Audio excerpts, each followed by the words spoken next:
ಅರುಣಾಂ ಕರುಣಾತರಂಗಿತಾಕ್ಷೀಂ धृतपाशाङ्कुशपुष्पबाणचापाम् अणिमादिभिरावृतां मयूखैः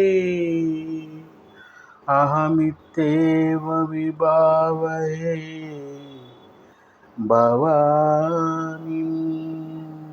ಕಣ್ಣು ಮುಚ್ಚಿದ ಒಡನೆಯೇ ಆತ್ಮಸ್ವರೂಪಿಣಿಯಾಗಿ, ಕಣ್ಣು ತೆರೆದ ಒಡನೆಯೇ ಪ್ರಪಂಚ ಸ್ವರೂಪಿಣಿಯಾಗಿ, ಬ್ರಹ್ಮಾಂಡ ಸ್ವರೂಪಿಣಿಯಾಗಿ, ಒಳಗೂ ಹೊರಗೂ ಸಮರಸವಾಗಿ ಇರುವಂತಹ ಆ ದಿವ್ಯ ಮಾತೆಗೆ, ಆ ಬ್ರಹ್ಮಾಂಡ ಮಾತೆಗೆ ಸಾಷ್ಟಾಂಗ ಪ್ರಣಾಮಗಳನ್ನು ಅರ್ಪಿಸುತ್ತಾ, ಏನು ಜಗನ್ಮಾತೆ ಪ್ರೇರಣೆ ಕೊಡ್ತಾಳೋ ಅದರಂತೆ ಮಾತನಾಡಲು ಇಚ್ಛಿಸುತ್ತೇನೆ.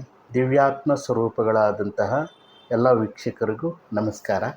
ಯೇ ಯಥಾ ಮಾಂ ಪ್ರಪದ್ಯಂತೆ ಶಾಸ್ತತೈವ ಭಜಾಮ್ಯಹಂ ಮಮ ವರ್ತ್ಮಾನುವರ್ತಂತೆ ಮನುಷ್ಯ ಪಾರ್ಥ ಸರ್ವಶಃ.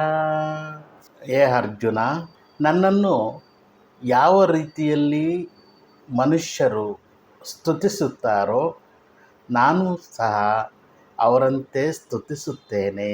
ಯಾವ ರೀತಿ ನನ್ನನ್ನು ಸೇರಲು ಬಯಸುತ್ತಾರೋ ಅದರಂತೆ ನಾನು ಅವರನ್ನು ಸೇರಲು ಬಯಸುತ್ತೇನೆ. ಅದ್ಭುತವಾದಂತಹ ಭಗವದ್ಗೀತೆಯ ಒಂದು ಶ್ಲೋಕ ಇದು.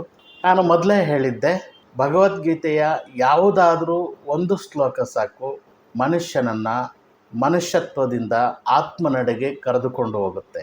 ಅಂಥ ಅದ್ಭುತವಾದಂಥ ಶ್ಲೋಕಗಳವು ಭಗವದ್ಗೀತೆಯ ಶ್ಲೋಕಗಳು. ಭಗವಂತನ ಭಕ್ತಿಯ ಆಳವಾದಂತಹ ಕಂಪನಗಳು ಈ ಸೂತ್ರದಲ್ಲಿದೆ, ಈ ಒಂದು ಶ್ಲೋಕದಲ್ಲಿದೆ. ಯಾರು ಇದನ್ನು ಸರಿಯಾದ ರೀತಿಯಲ್ಲಿ ಅರ್ಥ ಮಾಡ್ಕೊಳ್ತಾರೋ ಅವ್ರಿಗೆ ಒಂದು ಅದ್ಭುತವಾದಂತಹ ಚಮತ್ಕಾರಗಳು ನಡೆಯುತ್ತೆ. ಅದನ್ನು ಅನುಭವಿಸ್ಬೋದು ನೀವೇನೆ. ಹೀಗೆ ಒಂದು ಹಳ್ಳಿಯಲ್ಲಿ ಅಮ್ಮ ಮಗ ಇರ್ತಾರೆ. ಆ ತಾಯಿಯ ಮಗ ಪಕ್ಕದ ಊರಿಗೆ ಸ್ಕೂಲ್ಗೆ ಹೋಗ್ತಾ ಇದ್ದ. ಕಾರಣಾಂತರಗಳಿಂದ ಏನಾಯಿತು, ಒಂದಿನ ಅವನು ತಡವಾಗಿ ಆ ಹಳ್ಳಿಗೆ ಬರ್ತಾನೆ. ಕತ್ತಲಾಗಿರುತ್ತೆ. ಆ ದಾರಿಯಲ್ಲಿ ನಡ್ಕೊಂಡು ಬರ್ತಾ ಇರಬೇಕಾದ್ರೆ ಕಾಡಿನ ಮಧ್ಯೆ ಬರಬೇಕಾಗುತ್ತೆ. ಈ ಕಾಡಿನಲ್ಲಿ ಬೆಟ್ಟ ಗುಡ್ಡಗಳ ಮಧ್ಯದಲ್ಲಿ ಏನಾದರೂ ನಾವೊಂದು ಶಬ್ದವನ್ನು ಉಚ್ಚಾರ ಮಾಡಿದ್ರೆ ಅದು ಪ್ರತಿಧ್ವನಿಸುತ್ತೆ. 1 ಸಲ, 2 ಸಲ, 3 ಸಲ, ಈ ಥರ 4 ಸಲ, ಈ ಥರ ಎಲ್ಲ ಪ್ರತಿಧ್ವನಿಸುತ್ತೆ. ಈ ಹುಡುಗ ಸಂಜೆ ಗತ್ತಲಲ್ಲಿ ತನ್ನ ಹಳ್ಳಿಗೆ ಬರಬೇಕು ಅಂತಂದಾಗ ನಡ್ಕೊಂಡು ಬರ್ತಾ ಇದ್ದ ದಾರಿಯಲ್ಲಿ ಅವನು ಸರಸರ ಅಂತ ಶಬ್ದ ಕೇಳಿಸ್ತು. ಇವನು ನಡ್ಕೊಂಡು ಬರ್ತಾ ಇದ್ದಂಥ ಶಬ್ದ, ಆ ಶಬ್ದಕ್ಕೆ ಪ್ರತಿಧ್ವನಿಯಾಗಿ ಸರಸರ ಅಂತ ಶಬ್ದ ಬಂತು. ಅವನಿಗೆ ಯಾರೋ ಫಾಲೋ ಮಾಡ್ತಾ ಇದ್ದಾರೆ ಅನ್ನಿಸ್ತು. ಯಾರೋ ನನ್ನನ್ನು ಹಿಂಬಾಲಿಸ್ತಾ ಇದ್ದಾರೆ ಅಂತೇಳ್ಬಿಟ್ಟು ಯಾರದು ಅಂತ ಕೇಳಿ, ಆ ಪ್ರತಿಧ್ವನಿ ಯಾರದು ಅಂತ ಕೇಳುತ್ತೆ. ಅವನಿಗೆ ಭಯ ಶುರುವಾಗೋದು. ಏನಪ್ಪ ಇದು, ನನ್ನನ್ನು ಯಾರಾದರೂ ಅಟ್ಟಿಸ್ಕೊಂಬರ್ತಾ ಇದ್ದಾರೆ ಅಂತೇಳ್ಬಿಟ್ಟು ಜೋರಾಗಿ ನಡೆಯೋಕ್ಕೆ ಶುರು ಮಾಡ್ತಾನೆ. ಜೋರಾಗೆ ಶಬ್ದ ಬರೋಕ್ಕೆ ಶುರು ಆಗುತ್ತೆ, ಆ ಪ್ರತಿಧ್ವನಿ. ಹೇಯ್ ನಿಲ್ಲು ಅಲ್ಲಿ ಅಂತಾನೆ ಇವನು ಹುಡುಗ. ಅದಕ್ಕೆ ಆ ಶಬ್ದನು ಏಯ್ ನಿಲ್ಲು ಅಂತೇಳ್ಬಿಟ್ಟು ಶಬ್ದ ಕೇಳಿಸುತ್ತೆ. ನಿನ್ನನ್ನು ಕೊಂದುಬಿಡ್ತೀನಿ ಅಂತೇಳ್ಬಿಟ್ಟು ಹೇಳ್ತಾನೆ ಹುಡುಗ. ಅದಕ್ಕೆ ಆ ಧ್ವನಿನೂ ನಿನ್ನನ್ನು ಕೊಂದುಬಿಡ್ತೀನಿ ಅಂತೇಳ್ಬಿಟ್ಟು ಹೇಳುತ್ತೆ. ಅವನಿಗೆ ಭಯ ಶುರುವಾಗ್ಬಿಡುತ್ತೆ. ಹಾರ್ಟ್ ಬೀಟೆಲ್ಲ ಜಾಸ್ತಿ ಆಗ್ಬಿಡುತ್ತೆ. ಎದ್ದು ಬಿದ್ದು ಓಡ್ತಾನೆ ಊರಿಗೆ, ತನ್ನ ಹಳ್ಳಿಗೆ ಓಡಿ ಹೋಗಿ ಗಾಬರಿಯಿಂದ ಮನೆ ಹತ್ರ ಹೋಗಿ ನಿತ್ರಾಣನಾಗಿ ಬಿದ್ದುಬಿಡ್ತಾನೆ. ತಾಯಿ ಹೇಳ್ತಾಳೆ, ಯಾಕಪ್ಪ ಮಗು ಈ ಥರ ಗಾಬರಿ ಆಗಿದೆಯಾ ಅಂತೇಳ್ಬಿಟ್ಟು. ದಾರಿಯಲ್ಲಿ ಬರಬೇಕು ಅಂದರೆ ಯಾರೋ ನನ್ನನ್ನು ಅಟ್ಟಿಸ್ಕೊಂಡು ಬರ್ತಾಯಿದ್ರು. ಏಯ್ ನಿಲ್ಲು, ನಿನ್ನನ್ನು ಕೊಂದುಬಿಡ್ತೀನಿ ಅಂತೇಳ್ಬಿಟ್ಟು ಆ ಧ್ವನಿ ನನ್ನನ್ನು ಕೇಳಿಸ್ತು. ಹಿಂದೆ ತಿರುಗಿ ನೋಡಿದ್ರೆ ಯಾರೂ ಇರಲಿಲ್ಲ ಅಂತೇಳ್ಬಿಟ್ಟು ಆ ತಾಯಿ ಹತ್ರ ಹೇಳ್ಕೊಳ್ತಾನೆ.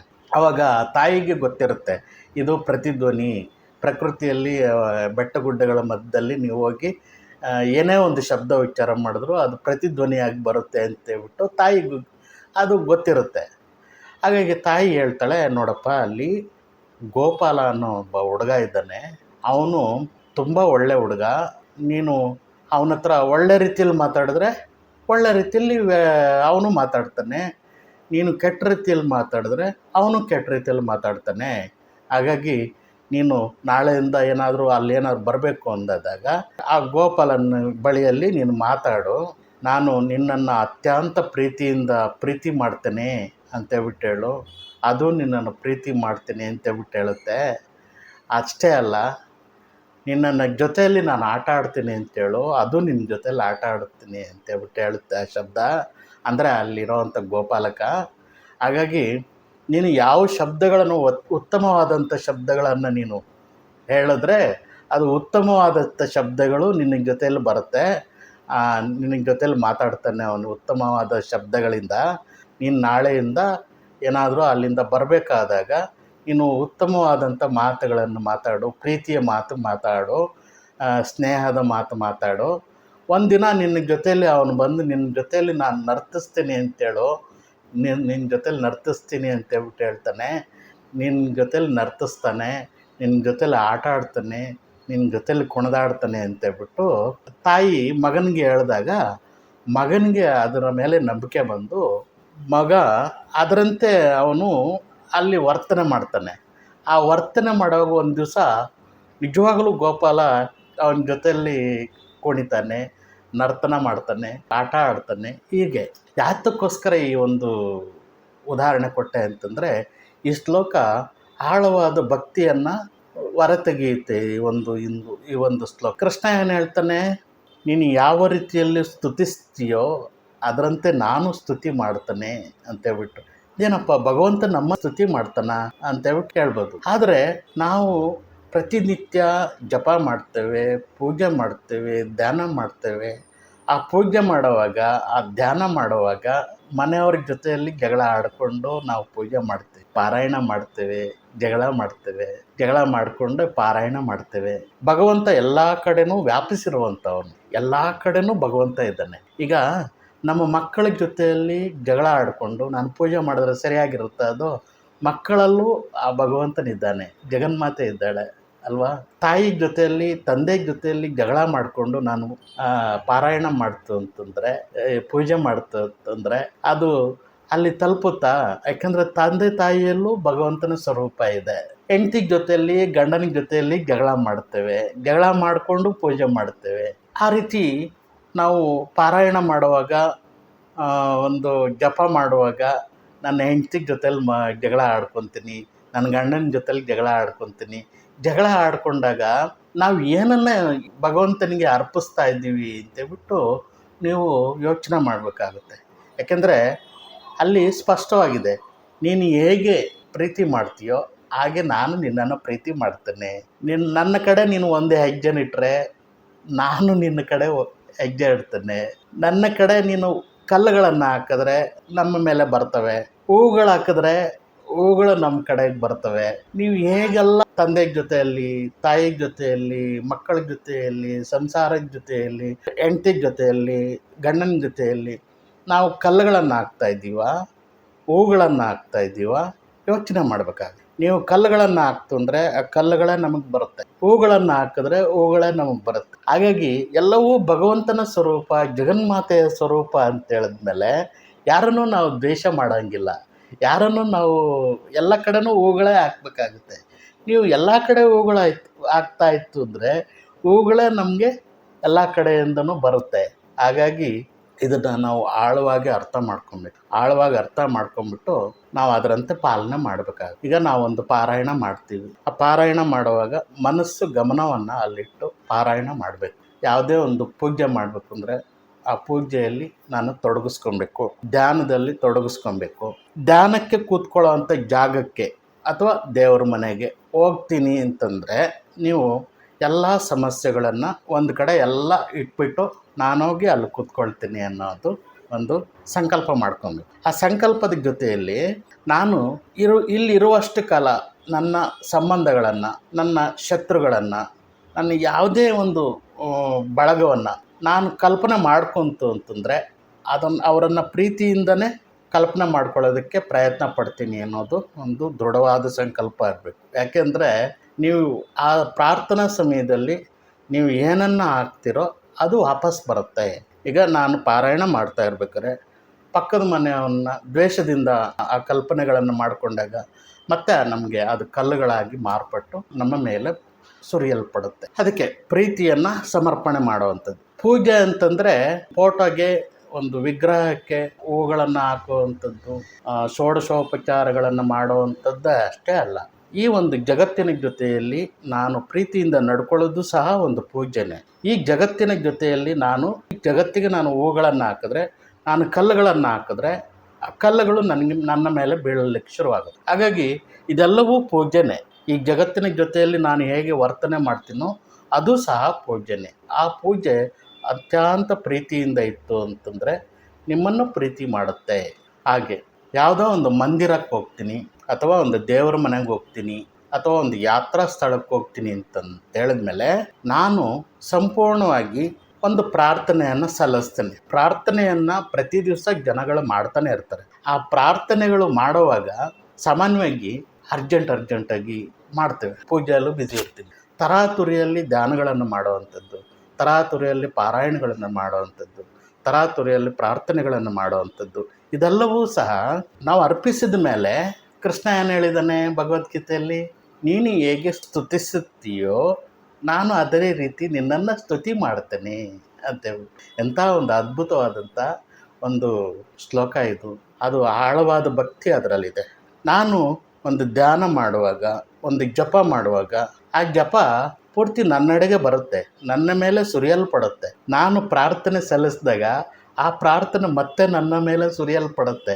ಅದಕ್ಕಾಗಿ ನಾನು ಸ್ವಲ್ಪ ಕಾಲ ವಿಶ್ರಮಿಸ್ಬೇಕಲ್ಲಿ. ಒಂದು ಲಲಿತಾ ಸಹಸ್ರನಾಮ ಮಾಡಿದೆ ಅಂತ ಇಟ್ಕೊಳ್ಳಿ, ತಕ್ಷಣ ಹೇಳ್ಬಾರ್ದು. ತಕ್ಷಣ ಎದ್ದಾಗ ಆ ಒಂದು ಅವಕಾಶಗಳಿಂದ ನಾವು ತಪ್ಪಿಸ್ಕೊಳ್ತೇವೆ. ಯಾಕೆಂದರೆ ನಾವು ಲಲಿತಾ ಸಹಸ್ರನಾಮವನ್ನು ಜಗನ್ಮಾತೆಯ ಪಾದಗಳಿಗೆ ಅರ್ಪಿಸ್ತಾ ಇದ್ದೀನಿ. ಆ ಜಗನ್ಮಾತೆಯ ಪಾದಗಳಿಂದ ಮತ್ತೆ ನಮಗೆ ಆ ಲಲಿತಾ ಸಹಸ್ರನಾಮ ಒಂದು ವೈಬ್ರೇಷನ್ ಅನ್ನೋವಂಥದ್ದು ಆ ನಂತರ ನಡೆಯುತ್ತೆ. 20 ನಿಮಿಷ 25 ನಿಮಿಷ ಲಲಿತಾ ಸಹಸ್ರನಾಮ ಮಾಡ್ತಂದರೆ ಆ ಒಂದು 5-10 ನಿಮಿಷ ನೀವು ಸುಮ್ಮನೆ ಕಣ್ಮುಚ್ಚಿ ಒಳಗಡೆ ಗಮನಿಸಿ ನೋಡಿ, ಎಂಥ ಒಂದು ಅದ್ಭುತ ಚಮತ್ಕಾರಗಳು ನಡೆಯುತ್ತೆ. ಯಾಕೆಂದರೆ ನಾವು ಪ್ರಾರ್ಥನೆ ಮಾಡ್ತಾ ಇದ್ದೀವಿ, ಪ್ರತಿಫಲಕ್ಕೋಸ್ಕರ ನಾವು ಕಾಯ್ತಾ ಇಲ್ಲ. ಪ್ರತಿಫಲಕ್ಕೋಸ್ಕರ ನಾನು ತಾಳ್ಮೆಯಿಂದ ಮೌನವಾಗಿ ಸ್ವಲ್ಪ ಕಾಲ ಕೂತ್ಕೊಬೇಕಾಗುತ್ತೆ. ಆವಾಗಲೇ ಅದು ಭಗವಂತನ ಒಂದು ಆಶೀರ್ವಾದ ಅನ್ನುವಂಥದ್ದು, ಜಗನ್ಮಾತೆಯ ಒಂದು ಆಶೀರ್ವಾದ ಅನ್ನುವಂಥದ್ದು ನಮ್ಮ ಮೇಲೆ ಸುರಿಯಲ್ಪಡುತ್ತೆ. ಆ ಸುರಿಯಲ್ಪಡೋ ಅಂಥದ್ದನ್ನು ನಾನು ಆನಂದಿಸ್ಬೇಕು ಸ್ವಲ್ಪ ಕಾಲ. ಎಂಥ ಒಂದು ಅದ್ಭುತವಾದಂಥ ಒಂದು ಚಮತ್ಕಾರಗಳು ನಿಮ್ಮಲ್ಲಿ ನಡೆಯುತ್ತೆ ಅಂತಂದರೆ, ಲಲಿತಾ ಸಹಸ್ರನಾಮ ಇರ್ಬೋದು, ಜಪ ಇರ್ಬೋದು, ತಪ ಇರ್ಬೋದು, ಧ್ಯಾನ ಇರ್ಬೋದು, ನೀವೇನು ಮಾಡಬೇಕಂತಿರುತ್ತೋ ಅದನ್ನು ಮಾಡಿಬಿಟ್ಟು ಆನಂತರ ಅದು ನಮ್ಮ ಮೇಲೆ ಸುರಿಯಲ್ಪಡುವಂಥದ್ದನ್ನು ನಾನು ಆನಂದಿಸ್ಬೇಕು. ನಾನು ಮೌನವಾಗಿ ಅದನ್ನು ನೋಡೋವಂಥ ಪ್ರಯತ್ನ ಮಾಡಬೇಕು.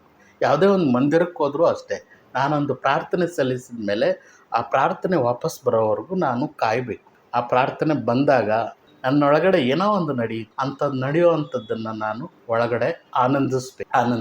ಆ ರೀತಿ ಪ್ರತಿ ಸಲನೂ ಆನಂದಿಸಿದಾಗ ನಿಮ್ಮೊಳಗಡೆ ಏನೋ ಒಂದು ಪರಿವರ್ತನೆ ಆಗುತ್ತೆ. ಆ ಒಂದು ಚಮತ್ಕಾರ, ಆ ಒಂದು ಪರಿವರ್ತನೆ ನಿರಂತರವಾಗಿ ಆಗಬೇಕು. ಯಾಕೆಂದರೆ ಈ ಜಗತ್ತಿಗೆ ನಾನು ಏನನ್ನು ಕೊಡ್ತೀನೋ ಅದು ನನಗೆ ವಾಪಸ್ ಬರುತ್ತೆ.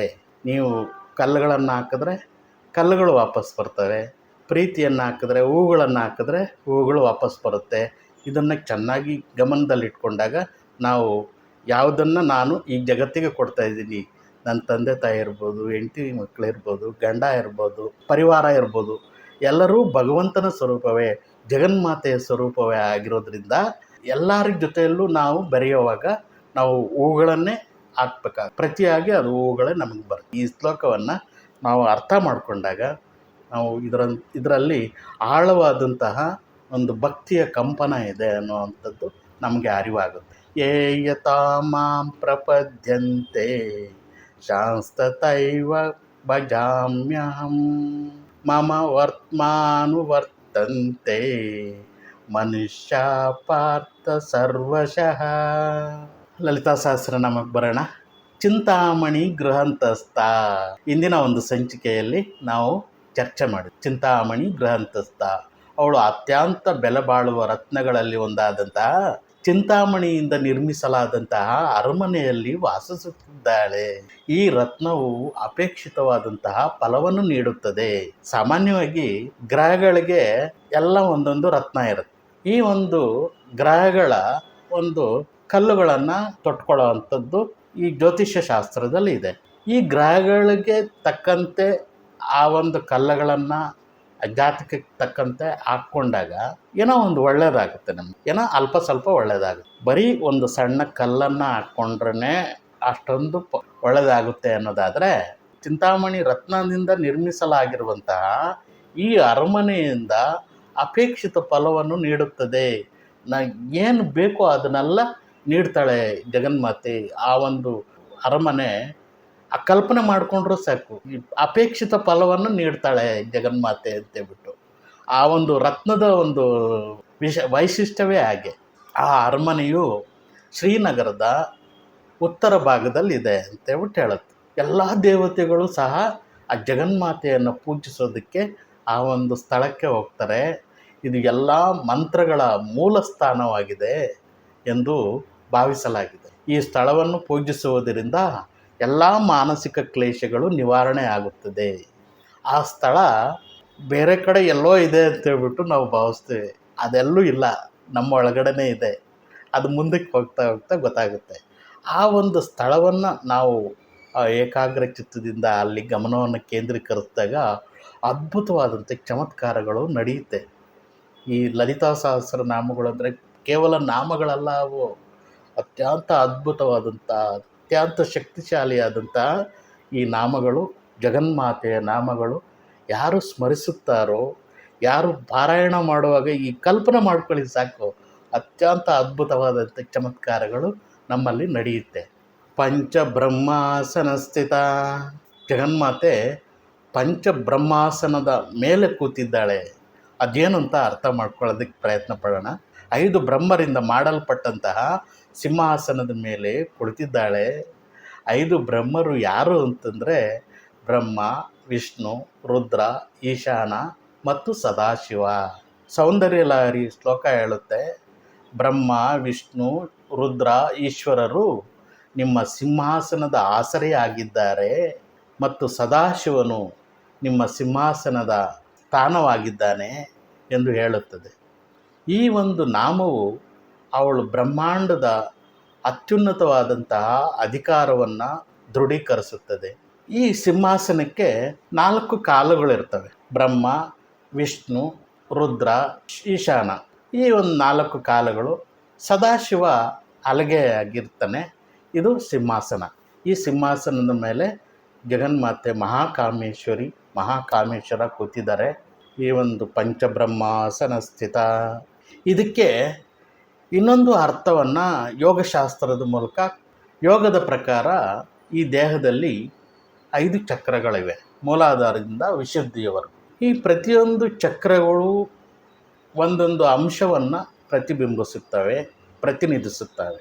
ಉದಾಹರಣೆಗೆ ಮೂಲಾಧಾರ ಚಕ್ರ ಭೂಮಿಯ ಗುಣವನ್ನು ಹೊಂದಿದೆ, ಸ್ವಾಧಿಷ್ಠಾನ ಚಕ್ರ ನೀರಿನ ಗುಣವನ್ನು ಹೊಂದಿದೆ, ಮಣಿಪುರ ಚಕ್ರ ಅಗ್ನಿಯ ತತ್ವವನ್ನು ಹೊಂದಿದೆ, ಅನಾಹತ ಚಕ್ರ ವಾಯು ತತ್ವವನ್ನು ಹೊಂದಿದೆ, ವಿಶುದ್ಧ ಚಕ್ರ ಆಕಾಶ ತತ್ವವನ್ನು ಹೊಂದಿದೆ.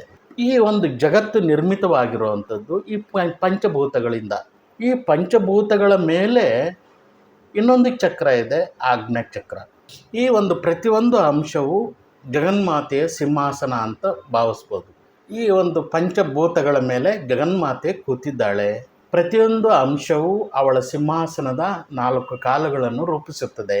ಈ ಚಕ್ರಗಳನ್ನು ದಾಟಿದ ನಂತರ ಮನಸ್ಸನ್ನು ನಿಯಂತ್ರಿಸಲ್ಪಡುವ ಆಜ್ಞಾ ಚಕ್ರಕ್ಕೆ ಮುಂದುವರಿಬೇಕು.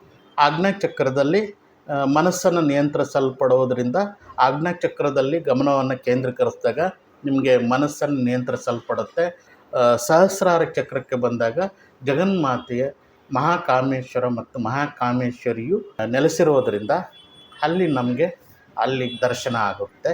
ಆ ಒಂದು ಸಹಸ್ರ ದಳಗಳ ಮಧ್ಯದಲ್ಲಿ ಜಗನ್ಮಾತೆ ಮಹಾಕಾಮೇಶ್ವರನೊಂದಿಗೆ ವಿಹರಿಸ್ತಾ ಇದ್ದಾಳೆ. ಅದನ್ನು ನೋಡೋವಂಥದ್ದೇ ಒಂದು ಅದ್ಭುತವಾದಂತಹ, ಅದೊಂದು ಕಲ್ಪನೆ ಮಾಡ್ಕೊಳ್ಳೋವಂಥದ್ದೇ ಒಂದು ಅದ್ಭುತವಾದಂಥ ಚಮತ್ಕಾರ.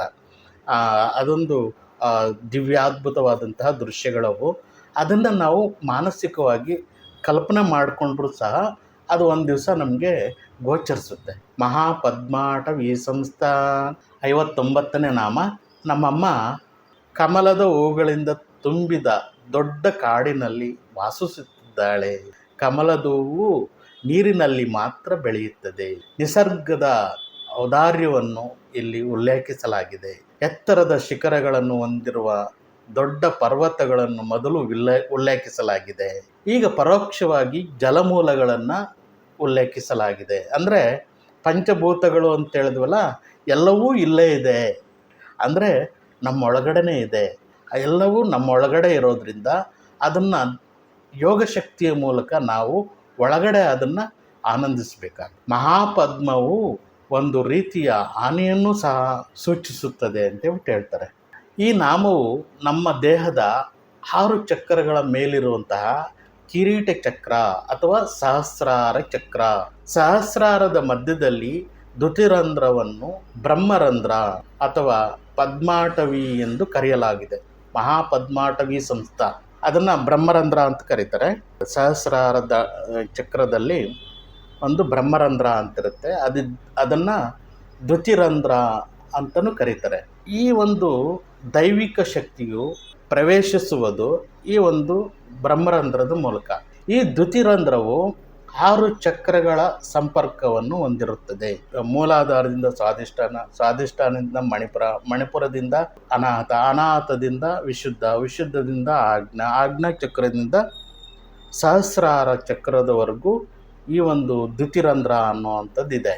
ಅಂದರೆ ಇಡ, ಪಿಂಗಳ ಮಧ್ಯದಲ್ಲಿ ಸುಷುಮ್ನ ಅಂತಿದೆ. ಈ ಸುಷುಮ್ನ ನಾಡಿ ಇಲ್ಲಿವರೆಗೂ ಇದೆ. ಅದನ್ನು ಬ್ರಹ್ಮರಂಧ್ರ ಅಂತ ಕರೀತಾರೆ ಯೋಗಶಾಸ್ತ್ರದಲ್ಲಿ. ಈ ಬ್ರಹ್ಮರಂಧ್ರದ ಮೂಲಕ ಶಕ್ತಿ ಮೂಲಾಧಾರದಿಂದ ಮೇಲಕ್ಕೆ ಹೋಗುತ್ತೆ. ಅದು ಯಾವ ರೀತಿ ಹೋಗುತ್ತೆ ಅಂತಂದರೆ, ಅದೊಂದು ಬೆಳಕಿನ ರೀತಿಯಲ್ಲಿ ಮೇಲಕ್ಕೆ ಹೋಗುತ್ತೆ. ಬೆಳಕಿನ ರೀತಿಯಲ್ಲಿ ಮೂಲಾಧಾರದಿಂದ ಸ್ವಾಧಿಷ್ಠಾನ, ಸ್ವಾಧಿಷ್ಠಾನದಿಂದ ಮಣಿಪುರ, ಮಣಿಪುರದಿಂದ ಅನಾಹತ, ಅನಾಹತದಿಂದ ವಿಶುದ್ಧ, ವಿಶುದ್ಧದಿಂದ ಆಜ್ಞಾಚಕ್ರ, ಆಜ್ಞಾಚಕ್ರದಿಂದ ಸಹಸ್ರಾರದವರೆಗೂ ಆ ಬೆಳಕಿನ ಶಕ್ತಿ ಮೇಲಕ್ಕೆ ಬರುತ್ತೆ. ಆವಾಗ ಏನಾಗುತ್ತೆ ಅನ್ನುವಂಥದ್ದು ಮುಂದಿನ ಸೂತ್ರದಲ್ಲಿ ಇದೆ. ಈ ದ್ಯುತಿರಂಧ್ರವು ಎಲ್ಲ 6 ಚಕ್ರಗಳಿಗೆ ಸಂಪರ್ಕವನ್ನು ಹೊಂದಿದೆ. ಲಲಿತಾ ತನ್ನ ಸಂಗಾತಿಯೊಂದಿಗೆ ಶಿವನೊಂದಿಗೆ ಸಹಸ್ರಾರದಲ್ಲಿ ಐಕ್ಯವಾಗಿರುತ್ತಾಳೆ. ಈ ನಾಮವು ಸಹಸ್ರ ದಳಗಳ ಕಮಲ ಅಥವಾ ಸಹಸ್ರಾರದ ಮಧ್ಯದಲ್ಲಿ ಅವಳ ನಿವಾಸದ ಬಗ್ಗೆ ಹೇಳುತ್ತದೆ. ಅಂದರೆ ಚಿಂತಾಮಣಿ ಗ್ರಹಂತಸ್ಥ ಗ್ರಹ ಇಲ್ಲೇ ಇದೆ. ಅಂದರೆ ಬ್ರಹ್ಮರಂಧ್ರದಲ್ಲಿ, ಅಂದರೆ ಸಹಸ್ರಾರದ ಮಧ್ಯದಲ್ಲಿದೆ. ಅಲ್ಲಿ ವಿಜ್ಞಾನದ ಪ್ರಕಾರನೂ ಮಸ್ತಿಷ್ಕ ದ್ರವ ಅಂತಿದೆ. ಆ ಬುರುಡೆಗೂ ಮತ್ತು ಆ ಮೆದುಳಿಗೂ ಮಧ್ಯದಲ್ಲಿ ಮಸ್ತಿಷ್ಕ ದ್ರವ ಅಂತಿದೆ. ಆ ಮಸ್ತಿಷ್ಕ ದ್ರವ ಮುಂದಕ್ಕೆ ಏನಾಗುತ್ತೆ ಅನ್ನೋವಂಥದ್ದು ನಾವು ಅಲ್ಲಿ ವಿವರಿಸುವಂಥದ್ದೇ ಬೇರೆ. ಸೋಮರಸ, ಒಂದು ಸೋಮಚಕ್ರ ಅನ್ನುವಂಥದ್ದಿದೆ.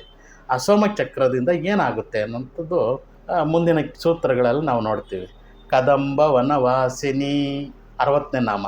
ಅವಳು ಕದಂಬ ಮರಗಳ ಮಧ್ಯದಲ್ಲಿ ವಾಸಿಸುತ್ತಿದ್ದಾಳೆ. ಕದಂಬ ಮರಗಳು ಎಲ್ಲಿದ್ದಾವೆ? ಎಲ್ಲ ನಮ್ಮ ತಲೆಯಲ್ಲೇ ಇದ್ದಾವೆ, ಎಲ್ಲ ಮೆದುಳಿನಲ್ಲಿದ್ದಾವೆ. ಅಂದರೆ ಸಹಸ್ರಾರ ಚಕ್ರದಲ್ಲಿ ಇದ್ದಾವೆ. ಅದರ ಹೂಗಳು ದೈವಿಕ ಪರಿಮಳವನ್ನು ಹೊಂದಿವೆ. ಚಿಂತಾಮಣಿ ಗ್ರಹವು ಕದಂಬ ಮರಗಳ ಕಾಡಿನಿಂದ ಸುತ್ತುವರಿಯಲ್ಪಟ್ಟಿದೆ. ಇಡೀ ಬ್ರಹ್ಮಾಂಡ ಈ ಪಿಂಡಾಂಡದಲ್ಲಿದೆ.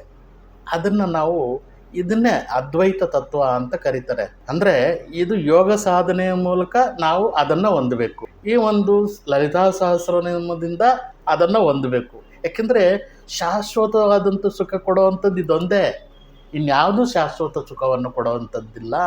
ನಮಗೆ ಶಾಶ್ವತವಾದಂಥ ಸುಖವನ್ನು ಕೊಡಲಿಕ್ಕೆ ಸಾಧ್ಯ ಇಲ್ಲ ಈ ಜಗತ್ತಿನಲ್ಲಿ. ನಿಮಗೆ ಎಷ್ಟು ಕೋಟಿ ಕೊಟ್ಟರು ನಿಮಗೆ ಆ ಒಂದು ತೃಪ್ತಿ, ಆನಂದ ಸಿಗೋದಿಲ್ಲ. ಎಷ್ಟು ಬಂಗಾರ ಒಡವೆಗಳನ್ನು ಕೊಟ್ಟರು ನಿಮಗೆ ಅಂಥ ಒಂದು ಆನಂದ ಸಿಗೋದಿಲ್ಲ. ಎಲ್ಲವೂ ನಮ್ಮ ಒಳಗಡೆ ಇದೆ. ಅಂದರೆ ಬುದ್ಧ ಇಂದಿನ ಒಂದು ಸಂಚಿಕೆಯಲ್ಲಿ ಹೇಳಿದ್ವಲ್ಲ, ಬುದ್ಧ ಸಾವಿರಾರು ವರ್ಷಗಳಿಂದ ಅದನ್ನು ಹೊರಗಡೆ ಹುಡುಕ್ತಾ ಇದ್ದ ತನ್ನ 500 ಜನ್ಮಗಳಲ್ಲಿ. ಆದರೆ ಇಲ್ಲೇ ಇರುವುದನ್ನು ಅದನ್ನು ಅರಿತುಕೊಂಡಾಗ ಇಲ್ಲೇ ಇರುವಂಥದ್ದನ್ನು ನಾನು ಎಷ್ಟು ಸಮಯ ವ್ಯರ್ಥ ಮಾಡಿದೆ ಅಂತೇಳ್ಬಿಟ್ಟು ಹೇಳ್ಕೊತಾನೆ. ಹಾಗೆ ನಾವು ಸಾವಿರಾರು ವರ್ಷಗಳಿಂದ ನಾವು ಹೊರಗಡೆ ಹುಡುಕ್ತಾನೇ ಇದ್ದೀವಿ. ಎಷ್ಟೊಂದು ಜನ್ಮಗಳಾಗಿದೆ ನಮಗೆ. ಆ ಜನ್ಮಗಳಲ್ಲಿ ಬರೀ ಹೊರಗೆ ಹುಡ್ಕೋದೇ ಆಗೋಯ್ತು ನಮ್ಮ ಕತೆ. ಸುಖ ಎಲ್ಲ ಸುಖ ಶಾಂತಿ ನೆಮ್ಮದಿ ಎಲ್ಲ ಹೊರಗಡೆ ಸಿಗುತ್ತೆ. ಅದಕ್ಕೋಸ್ಕರ ಒಂದು ಸಣ್ಣ ಸಣ್ಣ ಸುಖಕ್ಕೋಸ್ಕರ ದೊಡ್ಡ ದೊಡ್ಡ ತ್ಯಾಗಗಳನ್ನು ಮಾಡೋದಕ್ಕೆ ಸಿದ್ಧವಾಗಿರ್ತೇವೆ. ಆದರೆ ನನ್ನೊಳಗಡೆ ಆನಂದ ಇರೋವಂಥದ್ದನ್ನು ನಾನು ಅರಿಯಲಿಕ್ಕೆ ಹೋಗೋದಿಲ್ಲ. ಬಹಳ ಸುಲಭ ಇರೋವಂಥದ್ದು, ಬಹಳ ಸುಲಭವಾಗಿರುವಂಥದ್ದನ್ನು ಕಠಿಣವಾಗಿ ಮಾಡ್ಕೊಂಡಿದ್ದೀವಿ ನಮ್ಮ ಜೀವನವನ್ನು. ಅವಳ ಚಿಂತಾಮಣಿ ಗೃಹವು ಕದಂಬ ಮರಗಳ ಕಾಡಿನಿಂದ ಸುತ್ತುವರೆದಿದೆ. ಪ್ರಕೃತಿಯ ಹಸಿರನ್ನು ಇಲ್ಲಿ ಉಲ್ಲೇಖಿಸಲಾಗಿದೆ. ಅಂದರೆ ಪಂಚಭೂತಗಳನ್ನು ಇಲ್ಲಿ ವಿವರಿಸಲಾಗಿದೆ. ಅಂತಹ ನಿರೂಪಣೆಯ ಮೂಲಕ ವಶಿನ್ಯಾದಿ ವಾಗ್ದೇವತೆಯರು ಅವಳ ಪೃಥ್ವಿ ತತ್ವವನ್ನು, ಪ್ರಕೃತಿಯನ್ನು ವಿವರಿಸುತ್ತಾರೆ. ಆಕೆಯನ್ನು ಮಾತೃಭೂಮಿ ಎಂದು ಕರೆಯುತ್ತಾರೆ. ಆಕೆಯ ಚಿಂತಾಮಣಿ ಗೃಹದ ಸುತ್ತಲೂ ಸುಮಾರು 25 ಗೋಡೆಗಳಿದ್ದಾವೆ ಅಂತೇಳ್ಬಿಟ್ಟು ಹೇಳ್ತಾರೆ. ಒಂದೊಂದು ಗೋಡೆಯು ಸಹ ಒಂದೊಂದು ತತ್ವವನ್ನು ಪ್ರತಿನಿಧಿಸುತ್ತದೆ. ಈ ಕದಂಬವನ ಚಿನ್ನ ಮತ್ತು ಬೆಳ್ಳಿಯ ಗೋಡೆಗಳ ನಡುವೆ ಇದೆ ಅಂತೇಳ್ಬಿಟ್ಟು ಇಲ್ಲಿ ವಶಿನ್ಯಾದಿ ವಾಗ್ದೇವತೆಗಳು ವಿವರಿಸ್ತಾರೆ. 7ನೇ ಮತ್ತು 8ನೇ ಗೋಡೆಗಳ ನಡುವಿನ ಸ್ಥಳದಲ್ಲಿ ಶ್ರೀಚಕ್ರದ ಎಲ್ಲ ದೇವತೆಯರು ಪರಸ್ಪರ ಸ್ಪಂದಿಸುತ್ತಾರೆ ಎಂಬುದನ್ನು ವಿವರಿಸಲಾಗಿದೆ. ಇಂಗ್ಲಿಷ್ ಕ್ಯಾಲೆಂಡರ್ಗೆ ಅನುಗುಣವಾಗಿ 12 ವೈದಿಕ ತಿಂಗಳುಗಳಿದ್ದಾವೆ. ಈ 12 ತಿಂಗಳುಗಳನ್ನು 6 ಋತುಗಳಾಗಿ ಮಾರ್ಪಡಿಸಲಾಗಿದೆ, ವರ್ಗೀಕರಿಸಲಾಗಿದೆ. ಪ್ರತಿಯೊಂದು ಋತು 2 ತಿಂಗಳುಗಳನ್ನು ಒಳಗೊಂಡಿದೆ. ಪ್ರತಿಯೊಂದು ಋತು ಒಬ್ಬ ದೇವತೆಯಿಂದ ಆಳಲ್ಪಡುತ್ತದೆ. ಈ 6 ದೇವತೆಗಳು ತಮ್ಮ ಪತ್ನಿಯರೊಂದಿಗೆ ಶ್ರೀಪುರದ 3ನೇ ಮತ್ತು 8ನೇ ಗೋಡೆಗಳ ಮತ್ತು ಕೋಟೆಗಳ ನಡುವೆ ಇರುವಂತಹ ಅರಮನೆಗಳಲ್ಲಿ ವಾಸ ಮಾಡುತ್ತಿರುತ್ತಾರೆ. ಅದೆಲ್ಲವೂ ಎಲ್ಲೋ ಬೇರೊಂದು ಲೋಕದೆಲ್ಲ ನಮ್ಮ ಒಳಗಡೆನೇ ಇದೆ. ಈ ಒಂದು ಸಹಸ್ರಾರದಲ್ಲೇ ಎಲ್ಲವೂ ಇದೆ. ಇಡೀ ಶರೀರವೇ ಒಂದು ಶ್ರೀಯಂತ್ರ. ಅದನ್ನು ನಾವು ಮುಂದೆ ತಿಳ್ಕೊಳ್ತಾ ಹೋಗ್ತೇವೆ. ಇದನ್ನು ಶ್ರದ್ಧೆಯಿಂದ ನಾವು ಕೇಳಬೇಕು, ಶ್ರದ್ಧೆಯಿಂದ ಅದನ್ನು ಅನುಭವಿಸ್ಬೇಕು, ಶ್ರದ್ಧೆಯಿಂದ ಅದನ್ನು ಧ್ಯಾನಿಸಬೇಕು, ಶ್ರದ್ಧೆಯಿಂದ ಲಲಿತಾ ಸಹಸ್ರನಾಮವನ್ನು ಮಾಡಬೇಕು. ಆಗಲೇ ಇದೆಲ್ಲ ಅರ್ಥ ಆಗುವಂಥದ್ದು. ಲಲಿತಾ ಮಾತೆಯ ಒಂದು ಆಶೀರ್ವಾದ ಅನ್ನುವಂಥದ್ದು ಯಾವಾಗಲೂ ಇರಬೇಕು.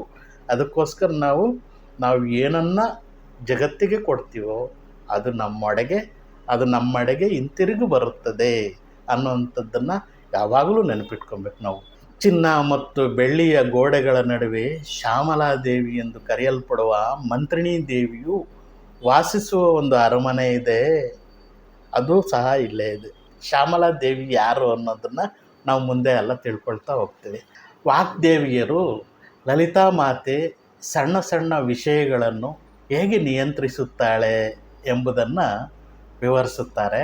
ಅಕ್ಷರಶಃ ಈ ಸಹಸ್ರನಾಮದ ಪ್ರತಿಯೊಂದು ನಾಮವು ಅದರ ಆಂತರಿಕ ಮತ್ತು ರಹಸ್ಯಗಳ ಅರ್ಥವನ್ನು ವಿಶೇಷವಾಗಿ ಹೊಂದಿವೆ, ಆಳವಾದ ಅರ್ಥವನ್ನು ಹೊಂದಿದ್ದಾವೆ ಮತ್ತು ಆ ಬೀಜಾಕ್ಷರಗಳನ್ನು ಹೊಂದಿವೆ. ಆ ರಹಸ್ಯ ಅರ್ಥಗಳನ್ನು ಎಲ್ಲರಿಗೂ ಬಹಿರಂಗಪಡಿಸಲು ಸಾಧ್ಯವಿಲ್ಲ.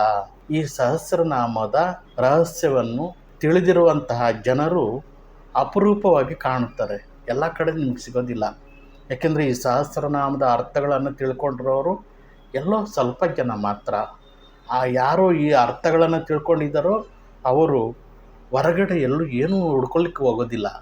ಆಂತರ್ಯದಲ್ಲಿ ಇರುವಂಥದ್ದನ್ನು ಒಳಗಡೆ ಆನಂದಿಸುತ್ತಾರೆ, ಒಳಗಡೆ ಅದನ್ನು ಅನುಭವಿಸುತ್ತಾರೆ. ಸುಧಾಸಾಗರ ಮಧ್ಯಸ್ಥ ಅಂತ ಅದ್ಭುತವಾದಂಥ ಸೂತ್ರ ಇದು ಅಂತಂದರೆ 61ನೇ ನಾಮ ಇದು ಜಗನ್ಮಾತೆದು. ಅವಳು ಅಮೃತ ಸಾಗರದ ಮಧ್ಯದಲ್ಲಿ ನೆಲೆಸಿದ್ದಾಳೆ. ಅದ್ಭುತ ಇದು. ಅದೇ ಮಸ್ತಿಷ್ಕ ದ್ರವ ಅಂತ ನಾವು ಕರಿತೀವಿ. ಯಾಕೆಂದರೆ ಮೆದುಳಿಗೆ ಒಂದು ಪ್ರೊಟೆಕ್ಷನ್ ಅದು ಅಂತೇಳ್ಬಿಟ್ಟು. ಮಸ್ತಿಷ್ಕ ದ್ರವ. ಸುಧಾ ಎಂದರೆ ಅಮೃತ, ಅಮೃತ ಎಂದರೆ ಸಾಗರ, ಸಾಗರ ಮತ್ತು ಮಧ್ಯಸ್ಥ ಎಂದರೆ ಕೇಂದ್ರ. ಸುಧಾ ಸಾಗರವು ಸಹಸ್ರಾರದಲ್ಲಿ ಒಂದು ಸ್ಥಳವಾಗಿದೆ. ಸುಧಾ ಸಾಗರ ಅನ್ನೋದು ಸಹಸ್ರಾರ ಚಕ್ರದಲ್ಲಿ ಒಂದು ಸ್ಥಳವಾಗಿದೆ. ಸಹಸ್ರಾರದ ಮೊದಲು ಒಂದು ಸೋಮಚಕ್ರ ಎಂಬ ಸ್ಥಳವಿದೆ. ಈ ಕುಂಡಲಿನಿ ಶಕ್ತಿಯು ಈ ಮೂಲಾಧಾರದಿಂದ ಮೇಲ್ಮುಖವಾಗಿ ಹರಿದಾಗ ಸೋಮಚಕ್ರವನ್ನು ತಲುಪಿದಾಗ ತೀವ್ರವಾದಂತಹ ಶಾಖದಿಂದಾಗಿ ಗಂಟಲಿನ ಮೂಲಕ ದ್ರವವು ಹರಿಯುತ್ತದೆ.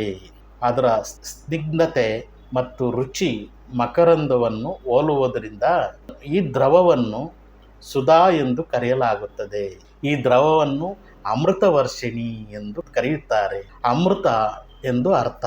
ಅಮೃತ ಸಾಗರದ ಮಧ್ಯದಲ್ಲಿ ಅವಳು ಈ ಸೋಮಚಕ್ರದ ಮಧ್ಯದಲ್ಲಿ ಇರುವ ಕಾರಣ ಈ ಮಕರಂದವು ಮಾನವ ದೇಹದ 72 ಸಹಸ್ರನಾಡಿಗಳು ಈ ಮಾನವ ದೇಹಕ್ಕಿದೆ ಅಂತೇಳ್ಬಿಟ್ಟು ಯೋಗಶಾಸ್ತ್ರ ಹೇಳುತ್ತೆ. ಅಂದರೆ ಈ ಒಂದು ಭೌತಿಕ ಶರೀರಕ್ಕೆ ಆ ಒಂದು 72 ಸಹಸ್ರನಾಡಿಗಳು ಇಲ್ಲ. ಅದಿರುವಂಥದ್ದು ಸೂಕ್ಷ್ಮ ಶರೀರ ಅನ್ನುವಂಥದ್ದು ಒಂದಿದೆ. ನಮ್ಮೊಳಗಡೆ 3 ಶರೀರಗಳಿದ್ದಾವೆ: ಕಾರಣ ಶರೀರ, ಸೂಕ್ಷ್ಮ ಶರೀರ, ಸ್ಥೂಲ ಶರೀರ. ಇದೆಲ್ಲ ಲಲಿತಾ ಸಹಸ್ರನಾಮದಲ್ಲೇ ಇದೆ. ಇದೆಲ್ಲೂ ಹುಡುಕ್ಬೇಕಾದ ಅವಶ್ಯಕತೆ ಇಲ್ಲ. ಮುಂದಕ್ಕೆ ಹೋಗ್ತಾ ಹೋಗ್ತಾ ಇದನ್ನ ಅರ್ಥ ಮಾಡ್ಕೊಳ್ತೇವೆ. ಈ ಅಮೃತ ಸಾಗರದ ಮಧ್ಯದಲ್ಲಿ ಅವಳು ಈ ಸೋಮಚಕ್ರದ ಮಧ್ಯದಲ್ಲಿ ಇರುವಂತಹ ಕಾರಣ ಆ ಮಕರಂದವು ಮಾನವ ದೇಹದ ಎಲ್ಲ 72 ಸಹಸ್ರನಾಡಿಗಳಲ್ಲಿ ಅರಿಯುವಂತೆ ಮಾಡುತ್ತದೆ. ಈ ಅಮೃತವು ನಮ್ಮ ದೇಹಕ್ಕೆ ಹರಿದರೆ ಅದು ಭೌತಿಕ ದೇಹಕ್ಕೆ ಸಾವನ್ನು ಉಂಟು ಮಾಡುವುದಿಲ್ಲ. ಇದು ಕುಂಡಲಿನಿ ಧ್ಯಾನದ ಮುಂದುವರೆದ ಹಂತದಲ್ಲಿ ಮಾತ್ರ ಸಾಧ್ಯ ಅಂತೇಳ್ಬಿಟ್ಟು, ಹಾಗಾಗಿ ಹಂತವಾಗಿ ನಾವು ಮುಂದುವರಿಬೇಕು. ಪ್ರತಿ ಒಂದು ದಿವಸ ನಾವು ಲಲಿತಾ ಸಹಸ್ರನಾಮ ಮಾಡಿದ್ಮೇಲೆ ಸ್ವಲ್ಪ ಕಾಲ ಏನಾಗುತ್ತೆ ಅನ್ನೋದು ಒಳಗಡೆ ಗಮನಿಸಬೇಕು. ಅದು ಅಲ್ಲಾಗುವಂಥ ಅದ್ಭುತ ಚಮತ್ಕಾರಗಳು ನಾವು ಮೌನವಾಗಿದ್ದಾಗಲೇ ಅದು ಅರ್ಥ ಆಗುವಂಥ, ಅದನ್ನು ನಾವು ಅರ್ಥ ಮಾಡ್ಕೊಬೇಕು. ಆದಾಗ್ಯೂ ಇದು ಕುಂಡಲಿನಿ ಧ್ಯಾನದ ಮುಂದುವರೆದ ಹಂತದಲ್ಲಿ ಮಾತ್ರ ಸಾಧ್ಯ. ಮಹಾನ್ ಋಷಿಗಳ ದೀರ್ಘಾಯುಷ್ಯಕ್ಕೆ ಇದೇ ಕಾರಣವೆಂದು ಹೇಳಲಾಗುತ್ತದೆ. ಗೊತ್ತಾಯ್ತಲ್ವಾ? ಇದನ್ನು ನಾವು ಪ್ರತಿ ದಿವಸ ನೀವು ಲಲಿತಾ ಸಹಸ್ರನಾಮ ಮಾಡಿದ್ರೆ ಸಾಕು. ನೀವೇನು ಮಾಡಬೇಕಾದ ಅವಶ್ಯಕತೆ ಇಲ್ಲ. ಈ ಅರ್ಥಗಳನ್ನು ತಿಳ್ಕೊಳ್ಳೋದಕ್ಕೆ ಪ್ರಯತ್ನ ಪಡಬೇಕು. ಅರ್ಥಗಳನ್ನು ತಿಳ್ಕೊಂಡು ಅದರಂತೆ ಲಲಿತಾ ಸಹಸ್ರನಾಮ ಮಾಡಿದಾಗ ನಮ್ಮೊಳಗಡೆ ಕುಂಡಲಿನಿ ಶಕ್ತಿ, ನಾವು ಬಲವಂತವಾಗಿ ನಾವು ಏನು ಜಾಗೃತ ಮಾಡಬೇಕಾದ ಅವಶ್ಯಕತೆ ಇಲ್ಲ. ಸ್ವಲ್ಪ ಕಾಲ ನಾವು ಆ ಸಹಸ್ರನಾಮ ಆದಮೇಲೆ ಮೌನವಾಗಿ ಸ್ವಲ್ಪ ಕಾಲ ಕೂತ್ಕೊಬೇಕು. ಆವಾಗ ಒಳಗಡೆ ಏನೋ ಒಂದು ಚಮತ್ಕಾರ ನಡೆಯುತ್ತೆ. ಜಗನ್ಮಾತೆ ಚಮತ್ಕಾರ, ಅದು ಅದ್ಭುತವಾದಂತಹ ಚಮತ್ಕಾರ. ಅದು ನಡೆಯುವಂಥದ್ದು ನಮ್ಮ ಒಳಗಡೆ ಗೊತ್ತಾಗುತ್ತೆ. ಅದನ್ನು ನಿಧಾನಕ್ಕೆ ನಾವು ಅದನ್ನು ಅಭ್ಯಾಸ ಮಾಡ್ತಾ ಹೋಗಬೇಕು. ಇನ್ನೇನೋ ಮಾಡಬೇಕಾದ ಅವಶ್ಯಕತೆ ಇಲ್ಲ. ಅದಾಗೆ ನಡೆಯುತ್ತೆ. ಅದಾಗೆ ನಡೆಯುವಂಥದ್ದನ್ನು ನಾವು ಸಾಕ್ಷಿ ಭಾವದಿಂದ ಅದನ್ನು ಗಮನಿಸೋಕ್ಕೆ ಪ್ರಯತ್ನ ಪಡಬೇಕು. ಆಲೋಚನೆಗಳಿಂದ ದೂರ ಉಳಿದು ಮೌನವಾಗಿ ಸಾಕ್ಷಿ ಭಾವದಿಂದ ಅದನ್ನು ನೋಡಿದಾಗ ಅದಾಗೆ ಆಗುವಂಥದ್ದನ್ನು ನಾವು ನೋಡ್ತೇವೆ. ಲಲಿತಾ ಸಹಸ್ರನಾಮ ಪ್ರತಿ ದಿವಸ ಮಾಡಿದ ನಂತರ ಒಂದು ಸ್ವಲ್ಪ ಕಾಲ, ಒಂದು 10 ನಿಮಿಷ, ಕಾಲು ಗಂಟೆ, ಎಷ್ಟು ಕಾಲ ಆಗುತ್ತೋ ಅಷ್ಟು ಕಾಲ ನಾವು ಮೌನವಾಗಿ ಅದನ್ನು ಸಾಕ್ಷಿ ಭಾವದಿಂದ ನೋಡಿದಾಗ ನಮಗೆ ಅರ್ಥ ಆಗುತ್ತೆ. ಸುಧಾ ಸಿಂಧು ಎಂದರೆ ಶ್ರೀಚಕ್ರದ ಮಧ್ಯಭಾಗದಲ್ಲಿರುವಂತಹ ಬಿಂದು ಎಂದರ್ಥ. ಇಲ್ಲೊಂದು ಬಿಂದು ಇದೆ. ಶ್ರೀಚಕ್ರದ ಮಧ್ಯದಲ್ಲಿ ಒಂದು ತ್ರಿಕೋಣ ಇದೆ. ಆ ತ್ರಿಕೋಣದ ಮಧ್ಯದಲ್ಲಿ ಒಂದು ಬಿಂದು ಇದೆ. ಅದು ಇಲ್ಲೇ ಇದೆ. ಇದನ್ನು ಸೌಂದರ್ಯ ಲಹರಿಯಲ್ಲಿ ಉಲ್ಲೇಖಿಸಲಾಗಿದೆ. ಈ ನಾಮವು ಹೆಚ್ಚಿನ ಪ್ರಾಮುಖ್ಯತೆಯನ್ನು ಪಡೆಯುತ್ತಿದೆ. ಏಕೆಂದರೆ ಇದು ಅಮೃತ ವರ್ಷಿಣಿ ಮತ್ತು ಬಿಂದುವಿನ ಬಗ್ಗೆ ಮಾತನಾಡುತ್ತದೆ. ಅಮೃತ ವರ್ಷಿಣಿ ಮತ್ತು ಬಿಂದುವಿನ ಬಗ್ಗೆ ಮಾತನಾಡುತ್ತದೆ. ಇದು ಅತ್ಯಂತ ಅದ್ಭುತವಾದಂತಹ ಯೋಗ ರಹಸ್ಯವಾಗಿದೆ. ಈ ರಹಸ್ಯಗಳನ್ನು ನಾವು ಅರ್ಥ ಮಾಡ್ಕೊಳ್ಳೋಕ್ಕಾಗಲ್ಲ. ಜಗನ್ಮಾತೆ ನಮಗೆ ಅರ್ಥಪಡಿಸ್ಬೇಕು, ಜಗನ್ಮಾತೆ ಅರ್ಥ ಮಾಡಿಸ್ಬೇಕು. ಹಾಗಾಗಿ ನಾವು ಪ್ರತಿನಿತ್ಯ ಧ್ಯಾನ ಮಾಡುವಾಗ, ಪ್ರತಿನಿತ್ಯ ನಾವು ಈ ಸಹಸ್ರನಾಮಗಳನ್ನು ಮಾಡುವಾಗ ಇದನ್ನು ನಾವು ಸಾಕ್ಷಿ ಭಾವದಿಂದ ಒಳಗಡೆ ಗಮನಿಸೋಕ್ಕೆ ಪ್ರಯತ್ನ ಪಟ್ಟರೆ ಇದು ನಮ್ಮಿಂದ ಸಾಧ್ಯ ಇದೆ. ಕಾಮಾಕ್ಷಿ 62ನೇ ನಾಮ. ಅವಳು ಸುಂದರವಾದ ಕಣ್ಣುಗಳನ್ನು ಹೊಂದಿದ್ದಾಳೆ. ಅವಳ ಕಣ್ಣುಗಳು ವಿಶ್ವಕ್ಕೆ ಅನುಗ್ರಹವನ್ನು, ಸಹಾನುಭೂತಿಯನ್ನು ಮತ್ತು ಕರುಣೆಯಿಂದ ತುಂಬಿದೆ. ಆ ಕಣ್ಣುಗಳು ಕರುಣೆಯನ್ನು ನಿರಂತರವಾಗಿ ಕಳಿಸ್ತಾ ಇದ್ದಾಳೆ. ಅದಕ್ಕಾಗಿಯೇ ಅವಳ ಕಣ್ಣುಗಳು ತುಂಬ ಸುಂದರವಾಗಿದ್ದಾವೆ. ಸಾಮಾನ್ಯವಾಗಿ ತನ್ನ ನೋಟದಿಂದ ತನ್ನ ಭಕ್ತರ ಎಲ್ಲ ಆಸೆಗಳನ್ನು ಪೂರೈಸುತ್ತಾಳೆ. ಜಗನ್ಮಾತೆಯ ನೋಟದಿಂದ ತನ್ನ ಭಕ್ತರ ಎಲ್ಲ ಆಸೆಗಳನ್ನು ಪೂರೈಸುತ್ತಾಳೆ. ಸಾಮಾನ್ಯವಾಗಿ ನಮ್ಮ ಆಲೋಚನೆಗಳು ನಮ್ಮ ಕಣ್ಣುಗಳ ಮೂಲಕ ಪ್ರತಿಫಲಿಸುತ್ತೆ ಅಂತೇಳ್ಬಿಟ್ಟು ಹೇಳ್ತಾರೆ. ಕ ಮತ್ತು ಮ ಈ 2 ಅಕ್ಷರಗಳ ಸಂಯೋಜನೆ ಆಗಿದೆ. ಕ ಎಂದರೆ ಸರಸ್ವತಿ, ಮಾ ಎಂದರೆ ಲಕ್ಷ್ಮಿ ಎಂದ ಅರ್ಥ. ಈ ಇಬ್ಬರು ದೇವತೆಗಳು ಕಾ ಎಂದರೆ ಸರಸ್ವತಿ, ಮಾ ಎಂದರೆ ಲಕ್ಷ್ಮಿ. ಈ ಇಬ್ಬರು ದೇವತೆಗಳು ಜಗನ್ಮಾತೆಯ ಕಣ್ಣುಗಳು ಎಂದು ಹೇಳಲಾಗುತ್ತದೆ. ಕಾಮ ಎಂದರೆ ಶಿವ ಎಂಬ ಅರ್ಥವೂ ಇದೆ. ಇದರ ಅರ್ಥ ಅವಳು ಶಿವನ ಕಣ್ಣುಗಳು ಅರ್ಥವೂ ಇದೆ. ಹಾಗಾಗಿ ನಾವು ಇದನ್ನೆಲ್ಲ ಜ್ಞಾಪಿಸ್ಕೊಳ್ಳೋದಕ್ಕೆ ಪ್ರಯತ್ನ ಪಡಬೇಕು. ಕಾಮದಾಯಿನಿ 63ನೇ ನಾಮ. ಅವಳು ಬಯಸಿದ್ದನ್ನು ಪೂರೈಸುತ್ತಾಳೆ. ಈ ನಾಮಕ್ಕೆ ಹಲವಾರು ವ್ಯಾಖ್ಯಾನಗಳಿದ್ದಾವೆ. ಕಾಮ ಎಂದರೆ ಶಿವನ ರೂಪ, ಕಾಮೇಶ್ವರ. ದಾಯಿನಿ ಎಂದರೆ ಕೊಡುವವಳು. ಶಕ್ತಿಯೊಂದೇ ಶಿವನೆಡೆಗೆ ಕೊಂಡೊಯ್ಯುತ್ತದೆ. ಜಗನ್ಮಾತೆ ಒಂದು ಇಚ್ಛೆ ಪಟ್ಟರೆ ಮಾತ್ರ ನಾವು ಶಿವನನ್ನು ನೋಡಲಿಕ್ಕೆ ಸಾಧ್ಯ ಇದೆ, ಇಲ್ಲ ಅಂದರೆ ನೋಡಲಿಕ್ಕೆ ಸಾಧ್ಯ ಇಲ್ಲ. ಮತ್ತು ಆತನಿಗೆ ನೇರ ಪ್ರವೇಶ ಇಲ್ಲ. ಈಗ ನಾನು ಶಿವನನ್ನು ನೋಡಬೇಕು ಅಂದರೆ ನನಗೆ ನೇರ ಪ್ರವೇಶ ಇಲ್ಲ. ಆ ಜಗನ್ಮಾತೆ ಮಹಾಕಾಮೇಶ್ವರಿ, ಮಾಯಾ ಸ್ವರೂಪಿಣಿಯವಳು. ಅವಳು ಮಾರ್ಗದರ್ಶನ ನೀಡಿ ಕರೆದುಕೊಂಡು ಹೋಗಿ ಜಗನ್ಮಾತೆ ಶಿವನನ್ನು ದರ್ಶನ ಮಾಡಿಸ್ತಾಳೆ. ಆ ಶಿವನನ್ನು ದರ್ಶನ ಮಾಡಿಸಿದ ಮೇಲೆ ಆ ಪರಮಾನಂದ ನಮಗೆ ಆಗುತ್ತದೆ. ಆ ಸಮಯದಲ್ಲಿ ಅಮೃತ ವರ್ಷಿಣಿ ಆಗುತ್ತದೆ. ಎಂಥ ಅದ್ಭುತವಾದಂಥ ಸೂತ್ರಗಳಿವು ಅಂತಂದರೆ ನಾವು ಇದನ್ನು ಪ್ರತಿ ದಿವಸ ಇದನ್ನು ಅರ್ಥ ಮಾಡ್ಕೊಬೇಕು. ಅರ್ಥ ಮಾಡಿಕೊಂಡು ನಾವು ಇದನ್ನು ಪಾರಾಯಣ ಮಾಡ್ತು ಅಂತಂದರೆ ನಿಮ್ಮಲ್ಲಿ ಅದ್ಭುತವಾದಂಥ ಚಮತ್ಕಾರಗಳು ನಡೆಯುತ್ತೆ. ಶಿವನನ್ನು ನೋಡೋದಕ್ಕೆ ನಮಗೆ ನೇರ ಪ್ರವೇಶ ಇಲ್ಲ ಎಂದು ಮೊದಲೇ ಚರ್ಚಿಸಲಾಗಿದೆ. ಅವಳು ತನ್ನ ಭಕ್ತರನ್ನು ಶಿವ ಪರಮೋಚ್ಚ ಪ್ರಕಾಶ ರೂಪ, ನಿರ್ಗುಣ ಬ್ರಹ್ಮ, ಗುಣಲಕ್ಷಣಗಳಿಲ್ಲದ ಬ್ರಹ್ಮ. ಬ್ರಹ್ಮ ಅಂತಂದರೆ 4 ತಲೆಯ ಬ್ರಹ್ಮ ಅಲ್ಲ, ಪರಬ್ರಹ್ಮ ಸ್ವರೂಪ ಅಂತಂದರೆ ಸಾಕ್ಷಾತ್ ಶಿವನೇ. ನಿರ್ಗುಣ ಬ್ರಹ್ಮನ ಕಡೆಗೆ ಕರೆದೊಯ್ಯುತ್ತಾಳೆ. ಅವಳು ಶಿವನ ಸುತ್ತ ಮುಸುಕಿನಂತಿರುತ್ತಾಳೆ. ಎಂಥ ಅದ್ಭುತವಾದದ್ದು!